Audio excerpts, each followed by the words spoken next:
레위기서에 하나님에 대한 자기소개가 반복적으로 등장합니다. PPT에 있는 그림을 보면서 한번 소개해 드리도록 하겠습니다. 레위기서 19장 한 장에만 무려 16번의 강조가 나타납니다. 나는 여호와라 너희 하나님이라, 나는 여호와라 라는 말씀이 등장합니다. 영어로는 I am the Lord your God 입니다. 요즘에 I am 이라는 그 표현이 안 좋게 사용되기도 합니다. 그런데 정말 바른 엉터리 영어가 아니라 바른 표현은 I am the Lord your God, 우리 하나님이 여호와시다라는 소개로 가장 먼저 등장하고, 또한 출애굽기 3장 14절에서 하나님이 모세에게 나타나셨을 때도 I am who I am 이라고 이야기합니다. 이 표현 다음으로 하나님에 대한 자기소개에 함께 앞과 뒤에 따라오는 명령이 있습니다. 그것은 무엇입니까? 거룩입니다. 나는 여호와 하나님이라, 그러니 너희는 거룩하라 말씀합니다. 너희는 거룩하라, 나는 여호와 너의 하나님이기 때문에 거룩하라고 말씀합니다. 우리 2절 말씀만 한번 같이 더 읽습니다. 시작. 너는 이스라엘 자손의 온 회중에게 말하여 이르라, 너희는 거룩하라, 이는 나 여호와 너희 하나님이 거룩함이라 말씀합니다. 오늘은 나는 여호와 너희 하나님이라는 제목으로 하나님의 거룩하심과 그리고 그 거룩한 백성들이 이 땅 위에서 어떻게 살아가야 하는지에 대해서 몇 가지로 살펴보도록 하겠습니다. 첫 번째는 거룩하신 하나님이 우리에게 원하시는 것은 거룩한 삶과 그리고 질서입니다. 하나님은 거룩함을 중심으로 질서를 세우기 원하십니다. 우리는 보통 질서라고 하면 위에서부터 아래로 내려오는 위계의 질서를 생각합니다. 즉 윗사람이 명령을 하면 밑에 사람이 절대 복종해야 하는 구조를 먼저 생각합니다. 그런데 성경에서 말하는 거룩한 질서 사이는 조금 다릅니다. 하나님의 부르심을 먼저 받은 대제사장과 리더들, 레위인들이 하나님 앞에 몸소 진실하게 정직하게 사는 것이 무엇인지 보여주면 백성들이, 아래에 있는 백성들이 그 모습을 보고 배워 행하는 것이 하나님이 원하시는 성경적인 거룩한 질서 사회입니다. 윗사람들이 거룩한 삶을 몸소 보여주면 하나님의 백성들이, 그 공동체가 다 함께 실천하는 질서가 세워진 사회가 하나님이 우리에게 원하시는 거룩한 공동체라는 것입니다. 그리고 거룩한 질서가 세워진 그 공동체에서 하나님의 백성들이 목표로 하는 것은 첫째는 하나님을 닮아가는 것이고, 그리고 하나님을 닮아가는 지도자를 통해서 주님을 닮아가는 것이 목적이 되고 목표가 되는 것입니다. 우리가 큐티를 행하는 것도 큐티를 실천하는 리더들을 통해서 나도 저렇게 실천해야겠다, 서로가 서로에게 영향을 주기 위해서 우리가 하고 있는 것입니다. 그렇게 아름답게 질서 있게 세워지면 그 공동체가 거룩한 공동체라고 하는 것입니다. 어저께 아이들이 초등학교 책에서 책을 읽으면서 저에게 수수께끼 하나를 냈습니다. 아빠, 배워서 남 주는 사람들이 누구게? 그랬더니 생각보다 어렵더라고요. 배워서 남 주는 사람이 누굽니까? 선생님이랍니다. 우리가 그런 사람이 되어야 한다라는 것입니다. 배워서 남 주는 거룩한 사람이 되기를 소망합니다. 두 번째는 거룩하신 하나님을 믿는 백성들은 당시 세상의 주류 문화를 거부하고 하나님의 뜻을 따르는 사람들입니다.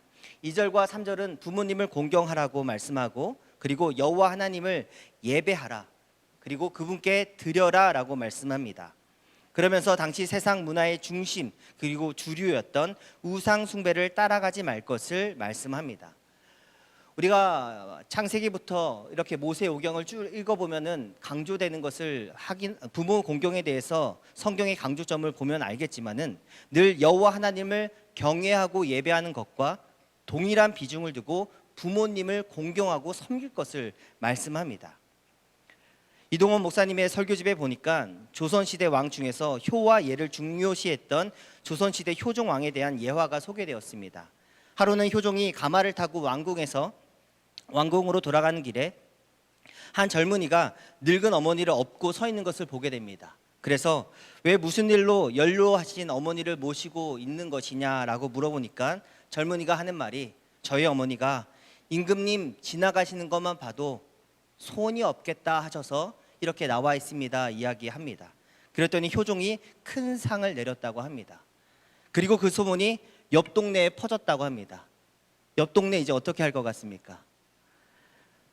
한날 또 왕이 옆에 동네를 마차를 타고 갑니다. 어떤 젊은이가 연로하신 어머니를 업고 왕을 기다리고 있었다고 합니다. 왕이 다시 마차를 세우고 왜 무슨 일로 이렇게 어머니를 모시고 나와 있습니까? 라고 묻습니다. 그 젊은이가 동일하게 대답했다고 합니다. 그런데 그 옆에 있던 이웃들이 아닙니다. 저 사람 거짓말쟁이입니다. 불효 막심한 놈입니다. 라고 고소하고 고발을 했다고 합니다. 그런데 효종은 그 젊은이에게도 동일하게 큰 상을 내렸다고 합니다. 그래서 사람들이 왜 그러십니까? 신하들이 왜 그렇게 하시냐고 이유를 물으니까 이때 효종이 했던 말이 참 의미가 깊습니다. 효도하는 것은 흉내를 내더라도 모방을 하더라도 그렇게 하는 것이 효도를 하는 것이 잘하는 것이다 라고 이야기했다고 합니다. 저에게도 참 의미 있게 다가왔습니다. 효도는 모방을 해서라도 하는 것이 아름답고 옳은 것이다 라고 이야기합니다. 성도 여러분, 예배자는 효도하는 사람이어야 할 줄 믿습니다. 하나님의 말씀에 순종할 뿐만 아니라 부모님을 잘 모시고 어른들을 잘 모시는 하나님의 사람이어야 합니다.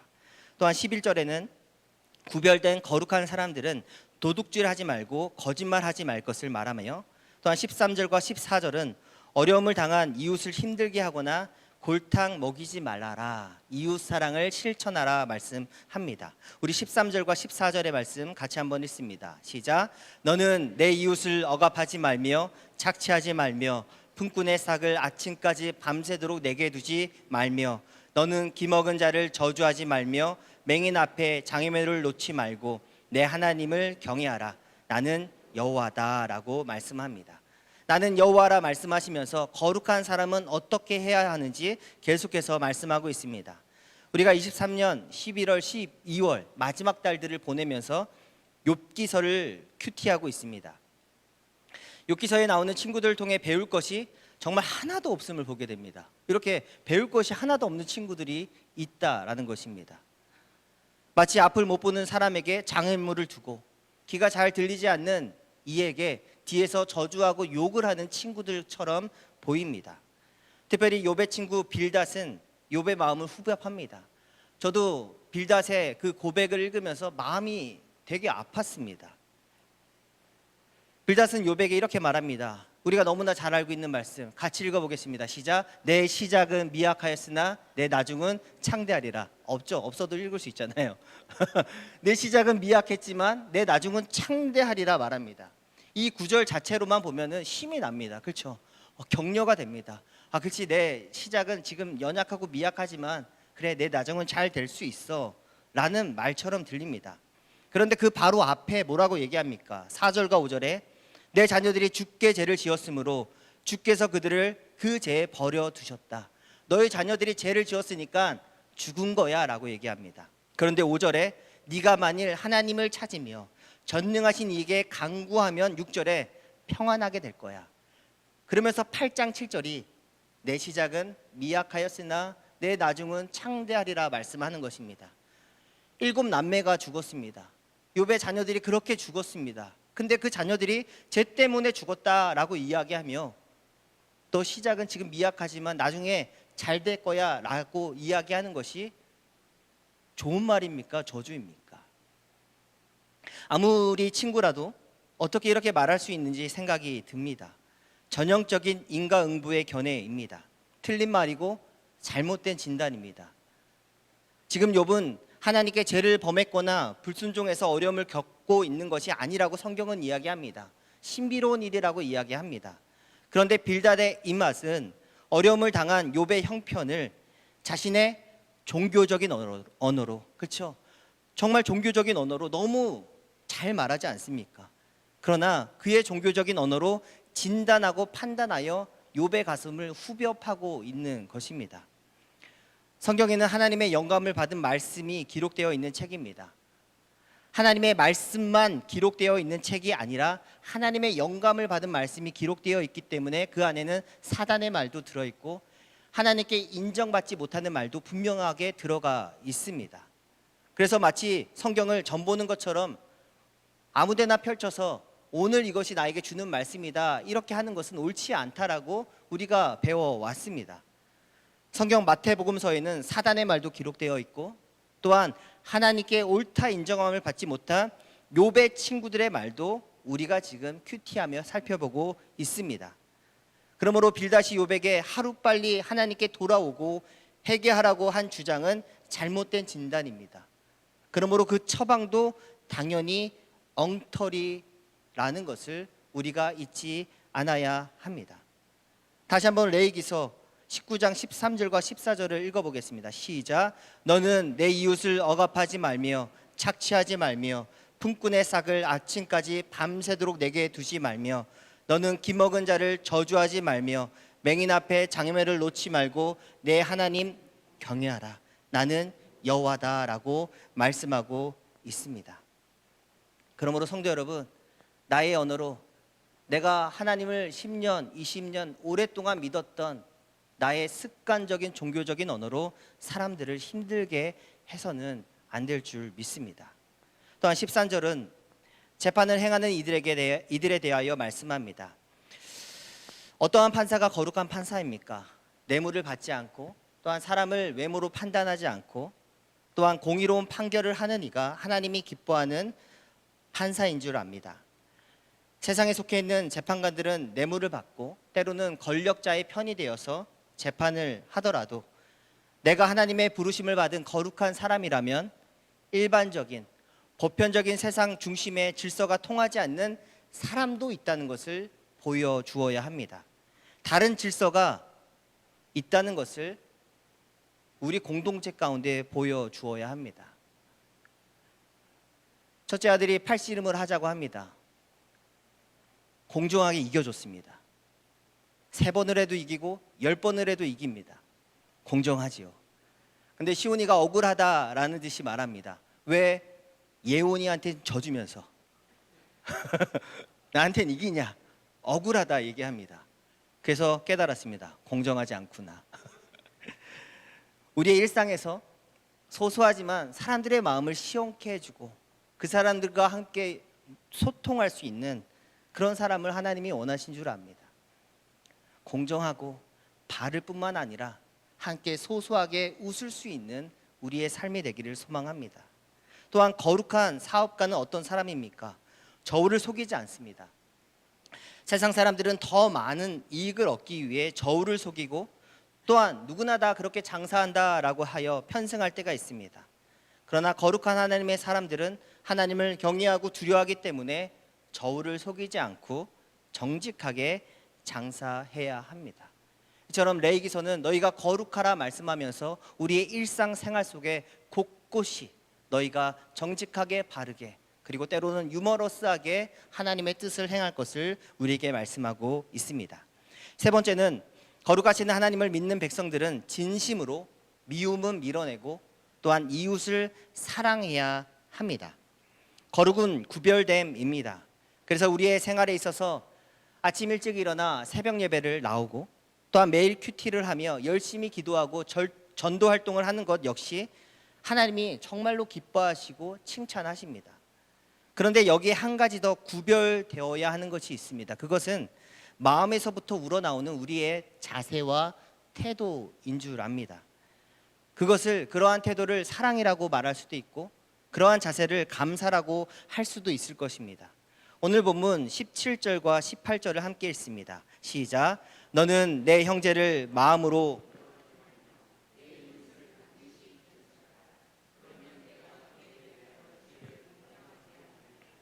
원수를 갚지 말며 동포를 원망하지 말며 내 이웃 사랑하기를 내 자신과 같이 사랑하라. 나는 여호와이니라. 내 이웃 사랑하기를 내 자신같이 사랑하라. 이 말씀을 우리 예수님도 그대로 인용하셨습니다. 이 말씀이 바로 여기에 있습니다. 구약 성경에서 거룩에 대해 사람들이 오해하는 것이 하나 있습니다. 구약 성경에서 종교인들이 만들어낸 공식이 있습니다. 그것은 거룩한 것과 부정한 것이 섞이면 거룩한 것이 부정해진다라는 것입니다. 마치 깨끗한 물에 구정물이 섞이면 지저분해지는 것과 같은 이치로 구약의 사람들은 모든 것을 구분하고 차이를 만들어냈습니다. 그러나 구약의 백성들은 거룩한 것과 부정한 것이 섞이면 부정해지기 때문에 부정한 모든 것과 자신을 단절시키는 삶을 살게 됩니다. 건강한 사람은 병든 사람과 어울리면 안 된다고 생각을 했고, 부정한 이방인과 함께 식사를 하거나 교제를 해서도 안 된다고 믿고 그렇게 행동을 했습니다. 이것이 구약의 백성들이 이해하고 실천한 잘못된 거룩의 모습입니다. 거룩함으로 부름받은 하나님의 백성들이 오히려 부정한 자들과 어울림을 통해서 그들을 거룩한 공동체로 초대하지는 못하고, 이러한 그들의 구분된 생각 때문에 이방 백성들에게 전도하는 것도 막히게 됩니다. 그런데 이 모든 것을 뒤집어 엎으신 분이 누구입니까? 바로 우리 예수님입니다. 사복음서에는 예수님은 특별히 부정하고 자신을 부정하다고 생각하고 병든 자들에게 가까이 가시는 내용이 많이 나옵니다. 특별히 12해를 혈류증으로 고통받았던 여인이 예수님께 가까이 나오는 스토리를 우리는 다 알 겁니다. 레위기 정결법에 따르면 여인의 부정함이 예수님의 거룩함을 만졌습니다. 어떻게 됩니까? 예수님이 부정해지고 더러워져야 합니다. 그런데 예수님의 거룩함이 그 여인의 부정함을 깨끗하게 합니다. 그 여인이 오히려 건강이 회복되게 됩니다. 바로 뒤에 나오는 이야기는 야이로의 딸이 12살의 나이에 죽습니다. 정결법에 따르면 죽은 시체를 만지는 것은 극도의 부정함을 타는 것입니다. 그러나 죽은 아이의 시체에 예수님의 몸이 접촉이 되자 생명이 죽음을 삼켰다라고 성경이 이야기하고 있습니다. 거룩함에 대한 공식이 공식적으로 예수님을 통해서 전복된 것입니다. 그러므로 내가 예수님의 생명력에 접촉된 사람이라면 내게 오는 미움과 원망이 내게만 오면 전복되고 사라져야 합니다. 그런데 내게 미움과 원망과 서러움이 오면 한번 생각해 보십시오. 내게 미움이 옵니다. 용서하고 싶지 않은 어떤 서러운 마음들이 옵니다. 그러면 그 마음이 더 커지고 증폭이 됩니까? 아니면 예수님의 그 사랑과 그 뜨거움으로 전복이 됩니까? 만약에 나의 마음 가운데 미움이 더 커진다면 의심해 봐야 합니다. 나는 과연 예수님의 그 생명에 정복된 사람인가? 나는 예수님의 그 말씀을 온전히 믿고 있는가? 우리는 의심해 봐야 합니다. 향로를 따으며 라는 책을 쓴 작가 키머러 씨는 인디언족을 찾아다니면서 생명의 본질에 대한 통찰력 있는 이야기를 전해줍니다. 이 책에는 연방정부의 정책으로 인해서 자신이 살던 땅과 자연에서 쫓겨나 수천 킬로미터를 떠나는 어떤 부족의 이야기가 나옵니다. 코로나 때 많이 팔렸던 책 중에 하나입니다. 그런데 그들은 당장 어디로 가야 할지 모른 채 떠나면서도 하늘과 땅과 나무와 그리고 지금 먹을 수 있는 물이 있음에 감사 인사를 하면서 새로운 땅으로, 미지의 땅으로 갑니다. 그 이야기가 너무나 전율이 있습니다. 그리고 그들은 그렇게 수천 킬로미터를 자기의 땅에서 쫓겨나면서 걸어가면서도 새로운 장소에서 생명력 있는 공동체를, 감사의 공동체를 만들어 갑니다. 이 책에서는 우리 속에 끝없는 불만과 미움의 원리가 작동하는 것은 우리에게 주어진 생명에 감사하지 못하기 때문이라고 이야기합니다. 나중에 책을 사서 한번 읽어볼 기회가 있으면 감사라는 단어가 몇 번 나오는지 한번 체크해 보십시오. 감사라는 이야기가 계속 나옵니다. 감사하는 사람들은, 이 책에 나오는 사람들은 내 옆에 있는 생명, 내 옆에 있는 공기, 그리고 사람들에 대해서 충만한 감사를 느낀다고 합니다. 그런데 감사가 결여된 사람들은 지금 내가 숨 쉴 수 있음에, 지금 내가 살아있음에 그것조차도 결핍을 느끼고 부족함을 느낀다라고 이야기합니다. 자신을 쫓아낸 그들이 밉지 않냐고 묻습니다. 그러면 그들은 이렇게 말합니다. 우리에게 필요한 것이 이미 주어졌는데 그저 감사할 뿐이라고 이야기합니다. 그래서 작가는 말합니다. 이들에게 감사는 장식이 아니라 선물이라고 말합니다. 성도 여러분, 예수님이 우리에게 선물로 오셨습니다. 우리에게 이제부터 주어져야 되는 삶의 자세와 태도는 감사와 사랑인 줄 믿습니다. 거룩한 사람으로서 세상 속에 나아가서 전도를 하고 그곳에서 기도를 하고 다른 구별됨이 반드시 필요한 것은 그곳에서 우리가 사랑과 감사를 심어야 될 줄 믿습니다. 월요일 날 기분이 매우 좋았습니다. 아침 일찍 김창선 전도사님에게 문자가 하나 딱 왔습니다. 사진이 왔습니다.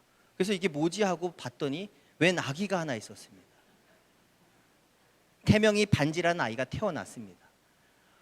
근데 제가 아이를 낳았을 때도 저보다 주변에 있는 분들이 그렇게 좋아하더라고요. 그래서 왜 나보다 더 좋아하는 것 같지? 이런 생각을 했는데, 그래서 저희 아내한테도 얘기했습니다. 내가 왜 기분이 좋지? 내가 하루 내내 기분이 좋은 게 맞아? 그랬더니 맞대요. 기분이 너무 좋았습니다. 생명이 하나 태어나니까 전도를 한 거잖아요. 전도를 해서 한 명이 나오니까 그냥 하루 내내 기분이 너무 좋더라고요. 성도 여러분, 예수님의 생명이 접촉된 나를 통해서 기쁨과 생명이 계속 번져나가기를 소망합니다. 미워하지 마십시오.